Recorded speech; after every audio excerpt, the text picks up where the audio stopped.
Simplicity and balance is what Jundo talked about yesterday during the Zazen Kai.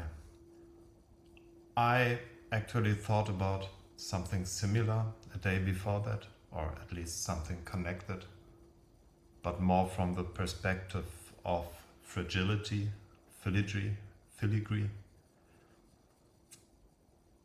For a week we were preparing the move of our digital Zender, of our server, taking stock of the teachings and discussions and the digital roofs and doors to our halls and cushions, and the dusty pile of stuff accumulated for years in the corners too.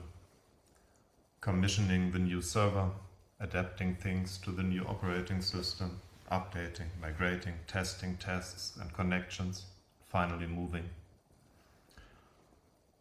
All pretty straightforward, but still with many imponderables.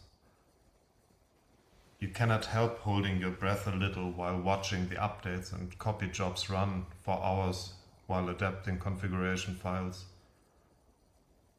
Will everything reconnect smoothly when moving after such a long time? Would the Sangha be able to meet without disruption, or would something break? Will the rollback plan work in case something goes terribly wrong? What if? How incredibly delicate this entire space is. Our digital Sangha, our ability to sit together across continents, depends on so many fragile conditions: server, electricity, stable internet, time zones, microphones, cameras, and our own willingness and diligence to show up and practice together. And yet somehow it works. We meet, we bow, we sit together. But it's not guaranteed, and that fragility is not just technical, it's existential. It's pointing to something much deeper in our practice and in our lives. We often think of stability as a goal. We want our practice to feel stable, our sitting to be grounded, our lives to be settled. But the truth is, as the Buddha taught, everything is constant motion, nothing is fixed. It is constant balancing of the fragile. And when it comes to simplicity, in the sense of not adding unnecessary complexity to our lives and practice, that makes it a lot easier to juggle things in our lives, minds, our world around, and on the server too. The first mark of existence, anicca, impermanence. Everything arises, moves, changes, and passes away. Not just relationships and jobs and health, but everything, moment by moment. This breath, this sensation, this thought, this server connection. When we truly see this, that life is not only happening in this changing world, but that life is change itself. Why do we suffer so much? That's another profound truth, dukkha. The friction between our made-up optimum how life should be and how it instead unfolds itself. That's what arises when we resist change. Not the change itself hurts, it's the clinging, the grasping, the pushing away, the subtle refusal to accept what is already shifting. We would find a way to meet again, because we want to, and we are committed to walking this path together, however this server thing goes. When sitting, we can very clearly see that. We say we are just sitting.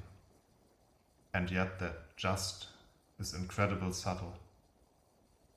When we sit, we often want to feel in a certain way, peaceful, grounded, clear. And when it doesn't, when the mind is restless, or the legs are numb, or we feel dull, we begin to resist. Maybe not dramatically, but inwardly we tighten. Shikantaza can quietly slide into dead sitting when we've stopped being open to what's actually present and instead subtly shut down, holding onto an image of how practice should be.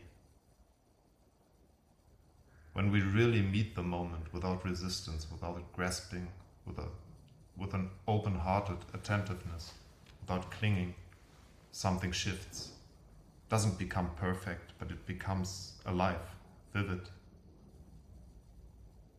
This aliveness is supported by very small, often invisible acts of care, adjusting our posture a few millimeters, softening the face, remembering the breath, allowing sound to pass through. These tiny corrections, not forced, not fuzzy, not dramatic, but necessary.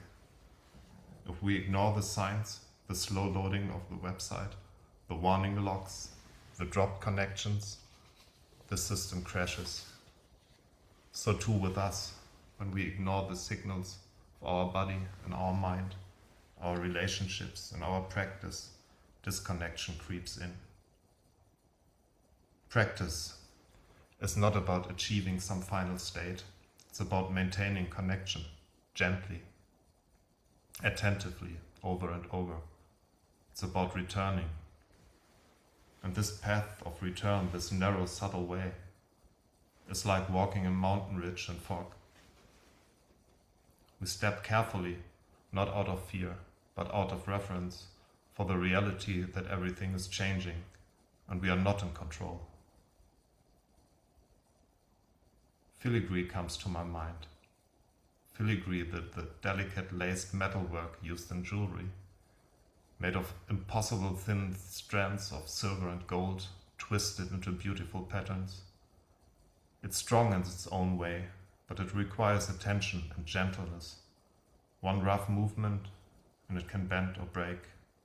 Our life is filigree, our Sangha is filigree, our Zazen is so too. We are not trying to harden life into something more stable. The Buddha simply said, see clearly, see that everything changes, see that suffering arises when we resist that truth, see that there is liberation, freedom. It's possible when we open to the flow of this life without clinging. So when the server goes down, or the body aches, or the mind becomes restless, we don't panic. We don't resist, we bow gently, we tend to what needs care, we return to this moment, we return to just sitting. This is the path, not a wide, straight road, but a subtle living thread woven into each act of attention. Why am I resisting change? How might I meet with fragility, the fragility of life, with care rather than fear? What small adjustments like tuning the posture, updating the server, can help me stay connected? How can I appreciate the beauty of this filigree path, not as a burden, but a gift?